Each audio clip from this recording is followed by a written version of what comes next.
Everything about linear. Last two lessons we learned the basic calculation for linear, how to simplify a linear equation, and how to do algebraic fractions. Are you late? Where have you been? Oh, I was at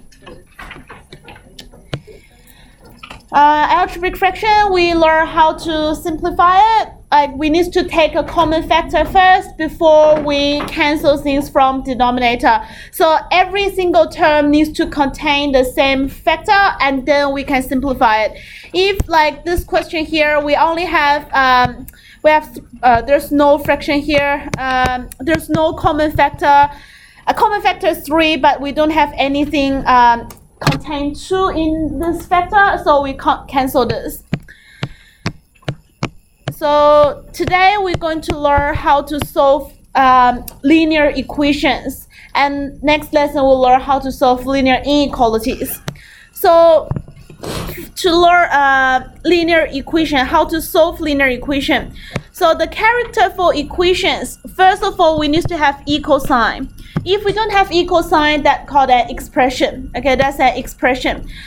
Contain only one variable for linear equation. Well, it contains one variable to solve. Okay, I mean, if you want to solve for it, I only can contain one variables, and then the power will be only 1. Okay, so you don't have x to the power of 2, only have power of 1. So we can add or subtract or multiply or divide the same number on both sides of the equation.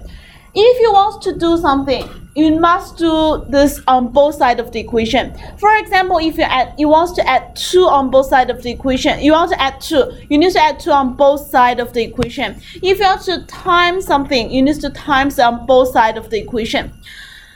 So the equation will still be the same. Okay, the equation will still hold, still be the same. So let's have a look at this example here. One thing really important is if it's a fractional, if you have fraction on both sides of the equation or only one side of the equation, what you want to do is get rid of the denominator first.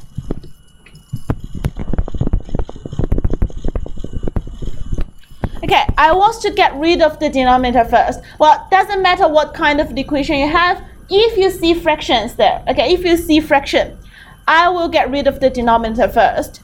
So how we can get rid of the denominator is by times the lowest common factor.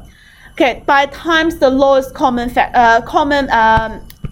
multiple, lowest common multiple. So what do you think the denominator, what number I should times to get rid of the denominator in this case? 6? 15. 15. So I want to get rid of, I need a 5 on the side and I need a 3 on that side to get rid of it. So it needs to be 15. Okay, it needs to be 15. So what you look at is the lowest common multiple for both denominator. Okay, the lowest common multiple for both denominator. So for 5 and for 3, the lowest common multiple will be 15. So I will times 15 on both sides of the equation. So how to times it? I need to times 15 here. And I also need to times 15 here.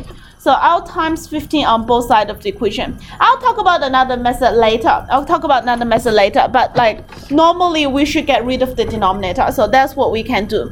So when we times 15 on both sides of the equation, this 5 and this 15 can be simplified. Okay, so times 15 and then times that.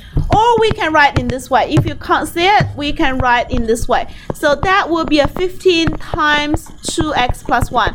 You need to time the whole thing on the numerator. And then over 5.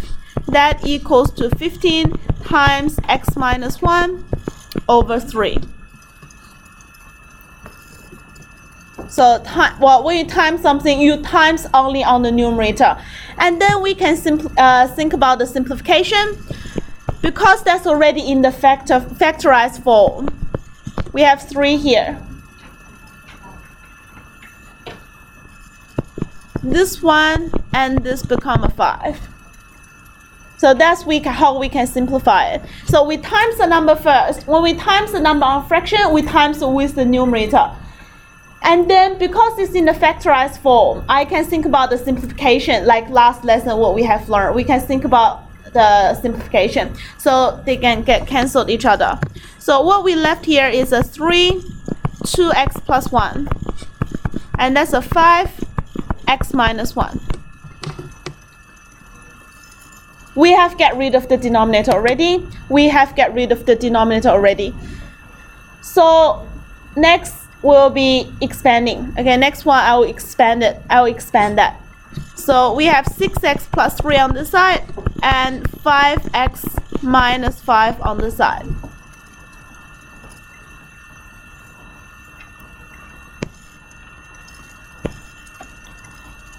Okay, first step is the denominator. Second step will be like simplification, like simplify if possible.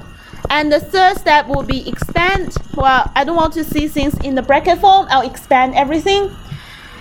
And the fourth step will be collect all the x term. Okay, collect all the x term and collect all the constant term. Okay, what means by that? Every term contain x needs to go on one side. Any term do not contain the constant, do not contain x needs to go the other side. So what we can see here is this thing needs to be put in that side, and the 3 needs to go to the other side. Okay, so what we can do is we can subtract 5x on both sides of the equation. Okay, we subtract 5x on both sides of the equation. So we minus 5x. Okay, what I can write is minus 5x on this side and minus 5x on this side. We minus 5x on both sides of the equation. What we have here is x plus 3 equals to minus 5. Okay, the 5x on right hand side should disappear. So we minus 5x. So that becomes x plus 3 equals to minus 5. And then we minus 3 on both sides. Minus 3 on both sides. What we have is x equals to minus 8. Okay, x equals to minus 8.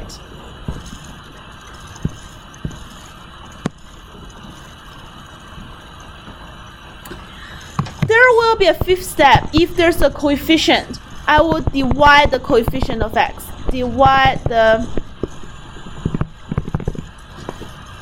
coefficient of x. Well, if there's a coefficient, well, for example, if I have a 2x, I need to divide the coefficient of x on both sides of the equation to have x by itself. Second step is simplify. Well, like the cancellation part, like the 15 and the 5 can be simplified. But not necessarily always have this step. You can directly jump to the expanding step if it's not like this.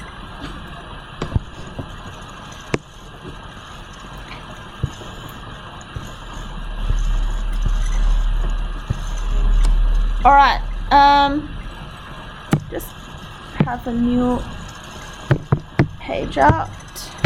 One note.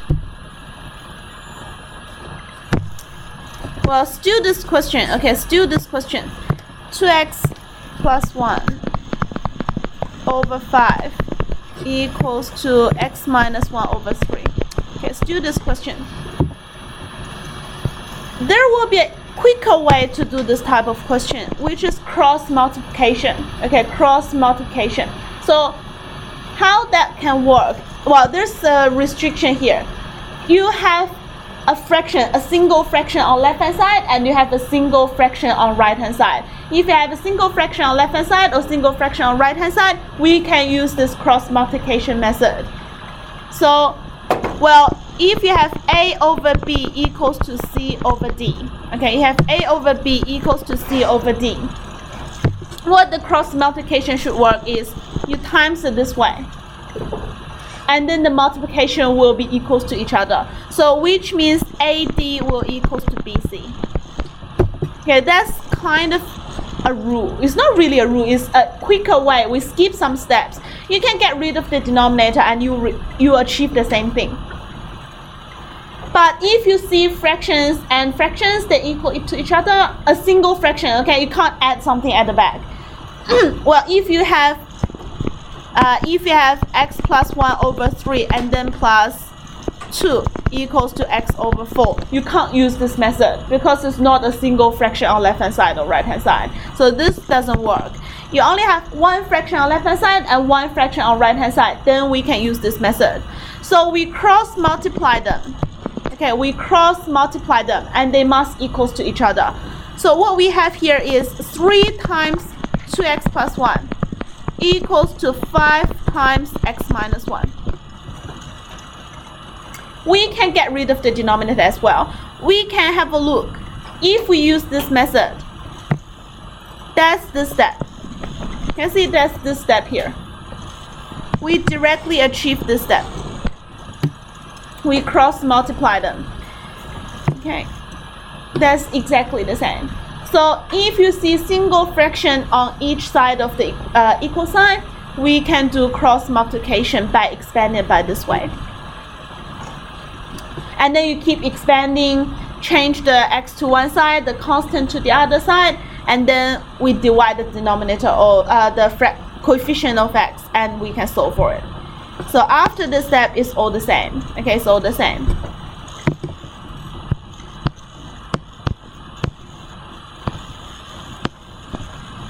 Okay, let's have a look at this example here. Well, do I have an easier one? I can have a look at example 2. Okay, example 2 here. This one satisfies both sides is a single fraction. Okay, we just have one fraction on left hand side and one fraction on the right hand side. So what we can do is cross multiply them. Okay, cross multiply them by that. So what we can have is 3 times 3x minus 1 equals to 2 times 4x minus 2.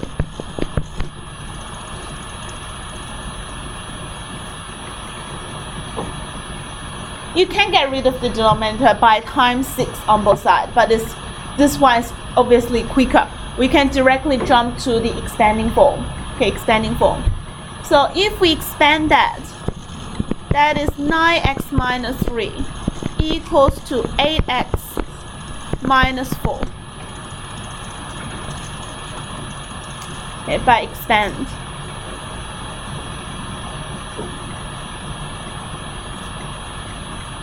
And then what you can see is I want the 8x to go that side. So I will subtract 8x on both sides. Okay, I will subtract 8x. Subtract 8x.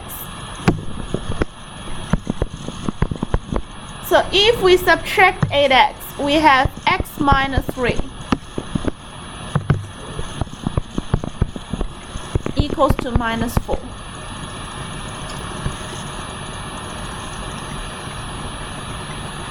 Okay, x is on one side now. There's no x on both sides. But the constant is still on both sides. We have a minus 3 on the left hand side. What we need to do is plus a 3 to get rid of it. So we'll plus a 3 on both sides of the equation. What we left is x equals to minus 1. X equals to minus 1. So my idea is I want all the x on one side. So this side contains x. I don't like it. I need to subtract it or add it to get it disappear. And then I don't want the constant on the left hand side, so I will add the 3 to make it disappear on the left hand side to move it to the other side.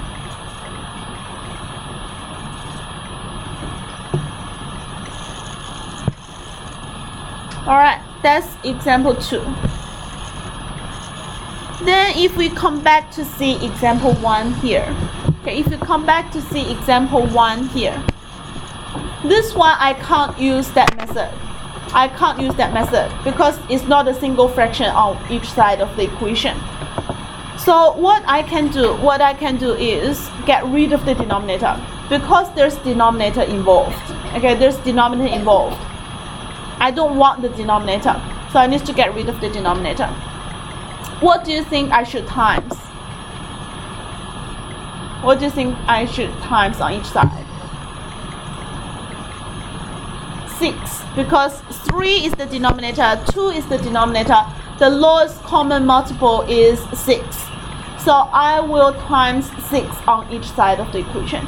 So when I times the 6, I need to times everything by 6. Okay, I need to write this out. I will times 6 on both sides of the equation. So when I times 6, can see that's one thing minus another thing and times 6. So what I will have is 6 times x plus 2 over 3 minus 6 times 2x minus 1 over 2. That equals to 24. This 6 will go to the first one and also go to the second one because it's 6 times by everything. Okay, everything. So it's 6 times x plus 2 over 3 minus 6 times 2x minus 1 over 2. Why? Denominator is not 6. One denominator is 3. Well, if you want to get rid of the denominator, you need to times 3, right? For the first one. And the second one is 2, right? I need a 2 to get rid of the denominator. So I want the 3 and also I want the 2. So I need a 6 to get rid of it. So that's why I need to times 6. Well, you can times 12 as well, but you will simplify it later as well.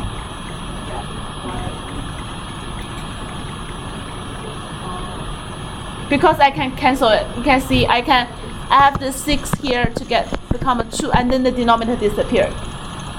And for the second one, this become a 1 and that becomes 3. The denominator disappeared. If you only have a 3, for the second one won't disappear. So 3 and 2 can't get cancelled. So that's why I need a 6. Yep. So what you need to think about is the lowest common multiple for all the denominator. You just pick all the denominator and you think what's the lowest common multiple. And then you times that number. So for 2 and 3, the lowest common multiple is a 6. So that's why I need a 6 here. So what I have here is 2 bracket x plus 2 minus 3 bracket 2x minus 1. That equals to 24. Just rewrite it after the simplification. Now next step is expanding. Okay, it's expanding. So we have 2x plus 4 minus, okay, that's a 6x. I have a plus 3. I have a plus 3 because the minus and the minus become a plus. So I have a plus 3. That equals to 24.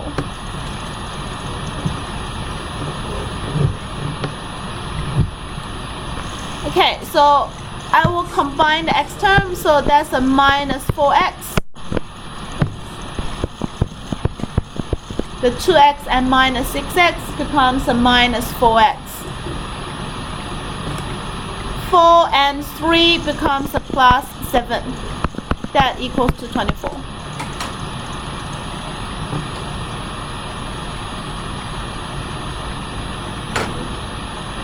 We can see we only have x on the left hand side. But left hand side also involves a constant. That's what I don't want. I want to get rid of the constant to the other side. So I need a minus 7 on both sides. I will minus 7 on both sides. So what we have is a minus 4x on the left hand side, and on the right hand side I have a 17. Have a 17. Now I want to divide the coefficient of x. Okay, what's the coefficient of x? That's minus 4. Okay, that's minus 4. So I will divide by minus 4 on both sides of the equation. Okay, I will divide by minus 4 on both sides of the equation.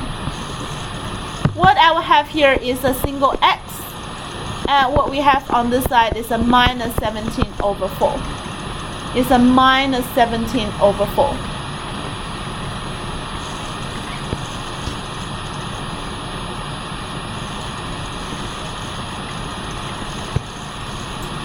Okay, that's everything what I have done to this question here. Times the 6 on both sides first, get rid of the denominator, expand it, simplify it, collect all the x, collect all the constant, and then divide the coefficient in the end. Well, all the steps are the same, but the calculation could be complex. Like the minus sign, plus sign, where do you need a bracket, what we need to times, what everything needs to times by 6, that's the difficult part. Okay, that's the difficult part. Any questions to the first one? This is a complex question, and that is I think it will be the type of question you have in the test. Okay, that's like solving questions, like that's the type of question you have.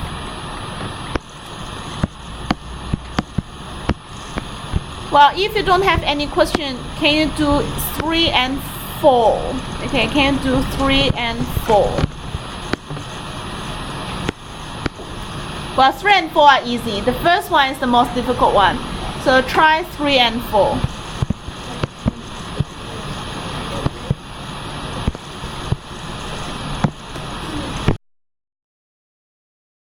Well, it's 2 fractions. Here's 2 fractions on left hand side, right hand side. I can use the cross multiplication method, times them in that way. 2 times 2 minus 3x equals to 10x. Expand it. 4 minus 6x equals to 10x. Well, I want to move the x to the other side. I need to plus 6x on both sides. What I have here is 4 equals to 16x. I need to divide the coefficient for x. I would divide that by 16 and divide that by 16. What I will have is x equals to 1 over 4. Okay, I think most of us do this right. 1 over 4.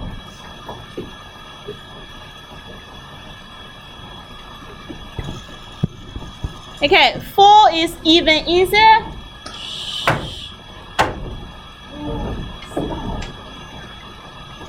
Six x plus 12, 8x plus 8.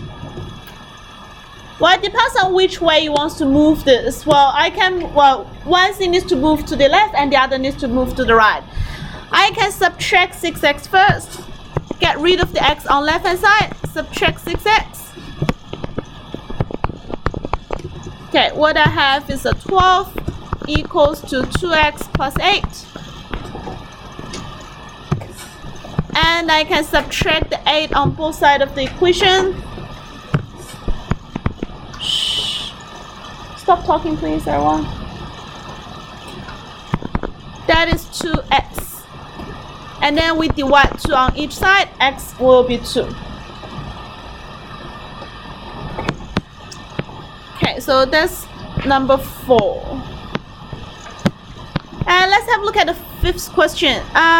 For this question, I think everyone can get yes or no, like answer yes, this is a solution, or no, this is not a solution. But how we can write this, okay, we need to learn how we can discuss this, and then what is the right notation for this question.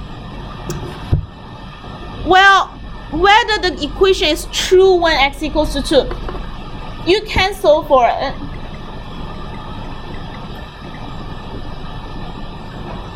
We can solve for it. But like this question directly asks me explicitly whether 2 is a solution or not. We need to use the 2. Okay, we need to use x equals 2 somewhere to show whether it's working or not. So an equation means when you sub this value in, the 2 sides should hold, like still equal. Okay, the 2 sides still equal. Then that's a solution. Okay. If you solve for this and then see x equals to, for example, 4. Okay, if you solve for this and then make x, then get x equals to 4, you can say 4 is an answer for this equation, but you can't say x equals to 2 is not a solution. Do you get the logic? You can solve for the equation and solve a different value. And you can say, yes, this is the solution for the equation. But you haven't shown that x equals to 2 is not the solution. Okay, you need to show very explicit why 2 is not the solution or why it is a solution. So solving is not a good way to do it. We need to use the number 2, like x equals to 2 in the equation. So what we need to express is when x equals to 2, what my left hand side equals to. Okay, my left hand side equals to 2 times 2 plus 1 over 5. And that equals to 1.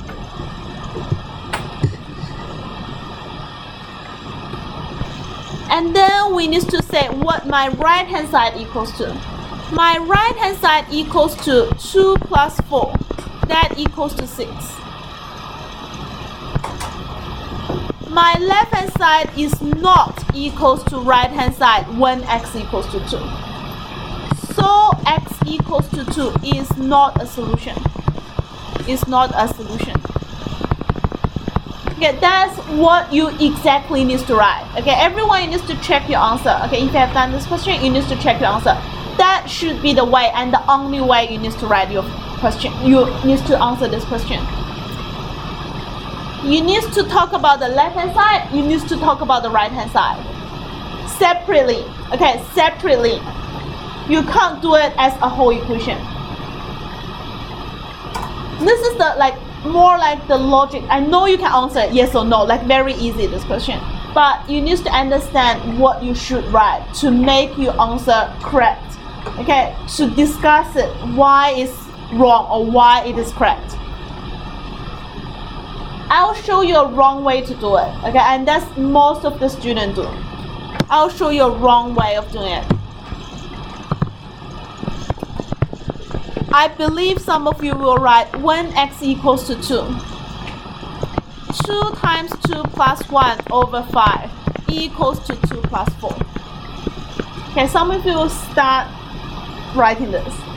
And then the next step you'll see, oh, that's a 1, that's a 6, and then that becomes an inequality. Okay, that's a really wrong answer. Okay, that's a really wrong answer. Why is a wrong answer? Does anything wrong? This is a really wrong answer. Why this is wrong? You don't know whether 2 is a solution or not. Okay, you don't know that yet when you get a value 2. You can only substitute that in and then you state, okay, you state here, it is equal, but it's not equal.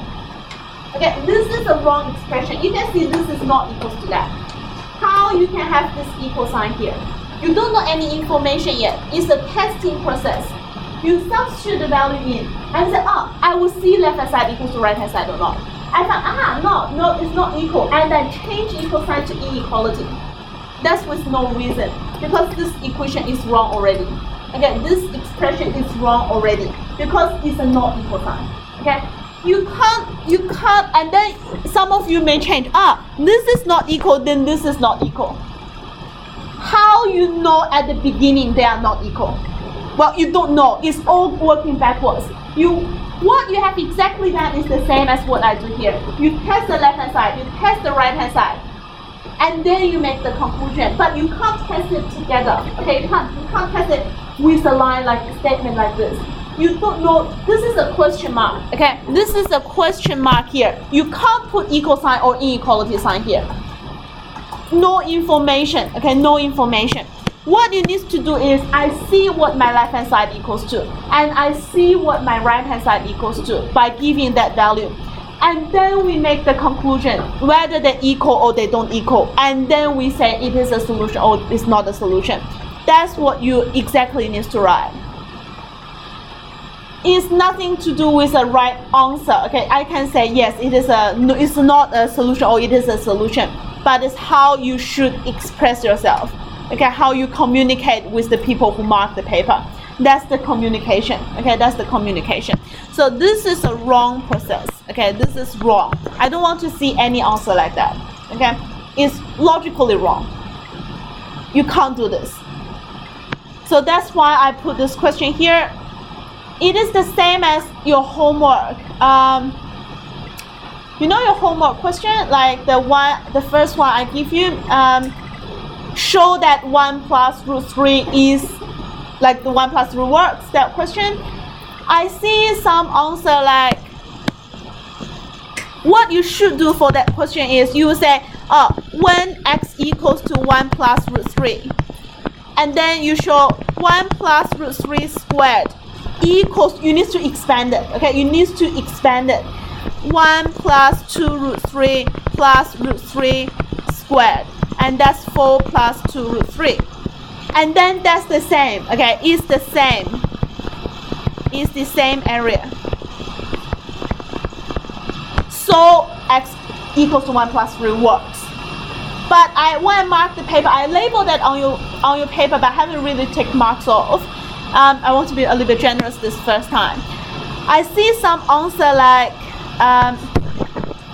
don't want that. Okay, some of you write, this equals to 4 plus root 3.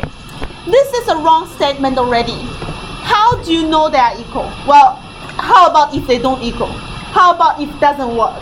Okay, how about if it doesn't work?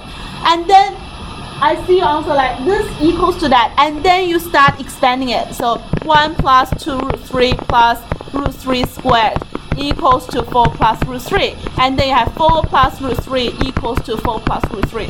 Well, I know 4 plus root 3 equals to 4 plus root 3. This is a wrong communication. Okay, you shouldn't start with that. Like, this means nothing. This is a really wrong showing question. If you say this equals to that, alright, yes, it is equal, but how do you know at the very beginning? You know that only when you expand it and you see this line. Oh, they are equal to each other. How about it's not equals to? You need to change equality. So it's really a backwards like showing. It's wrong. Okay, this is wrong. You shouldn't have your right hand side at all. Okay, just shouldn't have that side. You need to see when you expand it what that equals to, and then you see in the end, that equals to the area. Therefore, that works. It's not state that at the very beginning. Okay, so I know it's really small things, and you can't see why. Like I've emphasized that so many times here. In year 11, year 12, there's showing questions. Okay, you need to show things in the proper way. Otherwise, just 0 mark. I know you can do it, but like you're not communicated well. So that's just no marks. So pay attention to this type of question.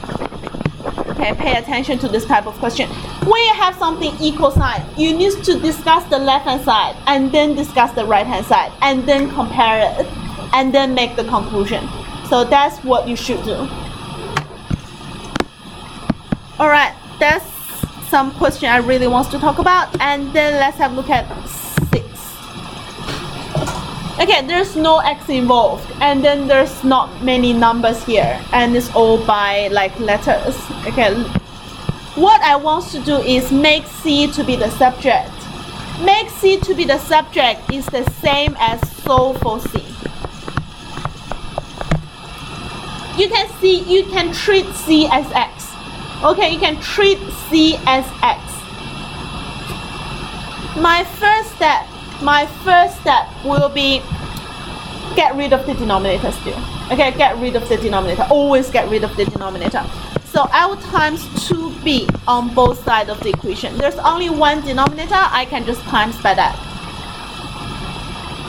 The 2b and 2b just get cancelled. What I have is AD minus 6c equals to 2BE. Okay, my C is my x. Okay, my C is the x. I want the term with C on one side and any term without C on one side. Okay, with C on one side, without C on one side. So what I can do, I can plus, I can keep this one here. Or, well, I don't want the minus sign. I can plus 6C on both sides. Okay, that's what I want to do. I want to plus 6C on both sides. What I will have is AD equals to 6C plus 2BE. any term without C should go for one side. Okay, should go one side. So I will minus 2BE on this side and minus 2BE on the other side. So I have AD minus 2BE equals to 6C. Okay, there's no C on left hand side, but there's 6C on right hand side.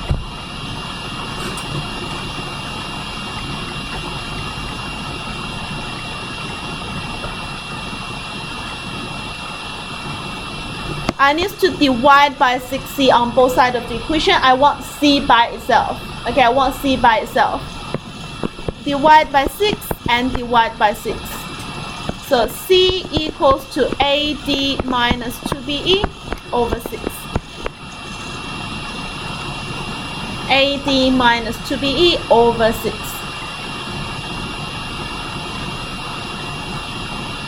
So make something to be the subject will be the same as solve for that value.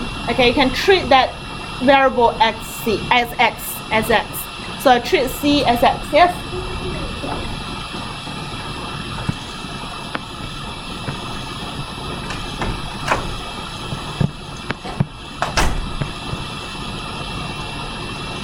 Okay, and then the next two example will be using linear equations to solve for application questions. If I multiple my age in 6 years time by 3, okay, if I multiple my age in 6 years time by 3, the resulting age is my mom's age now. Okay, it's my mom's age now. If my mom is currently 48 years old, how old am I? First of all, if you want to use a variable, okay, if you want to use a variable, you need to define the variable first. That's your first mark. If you want to use x, I need to define what is x. So let x be my current age.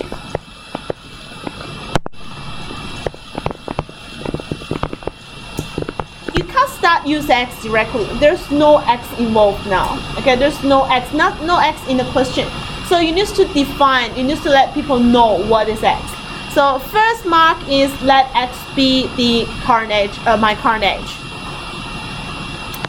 So my current age in 6 years time times by 3 will equals to my mom's age now.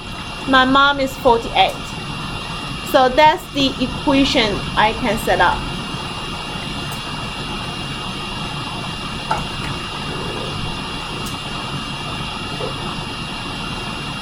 So to solve for this, I have 3x plus 18 equals to 48. I can subtract 18 on both sides. I have 3x equals to 30. Subtract 18 on both sides and then divide by 3.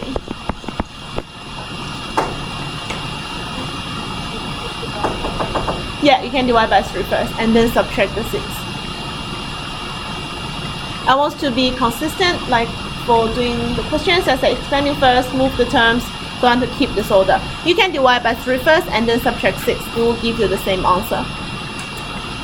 And I need to answer the question. So my age is 10 now. Okay, so this is some mark here, this is some mark here.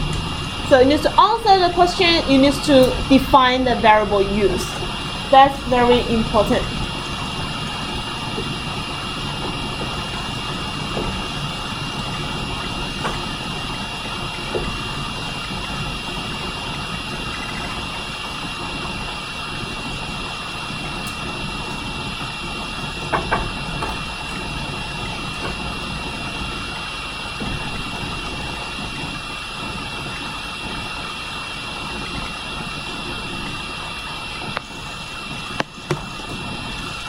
Okay, I'm not going to do example 8. Example 8, the wording is not very good when I read it this morning. Like, it's not like really clear for that question. So I will get rid of that question.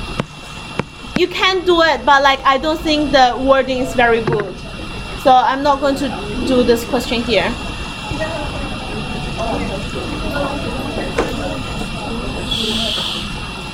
Okay, I have done exercise C. Homework today is exercise C. Any questions for today's lesson? It's basically how to solve linear equations. Alright, if you don't have any question, you can use the rest of time to do the homework, and I will check the homework last Friday if you haven't bring that in last Friday.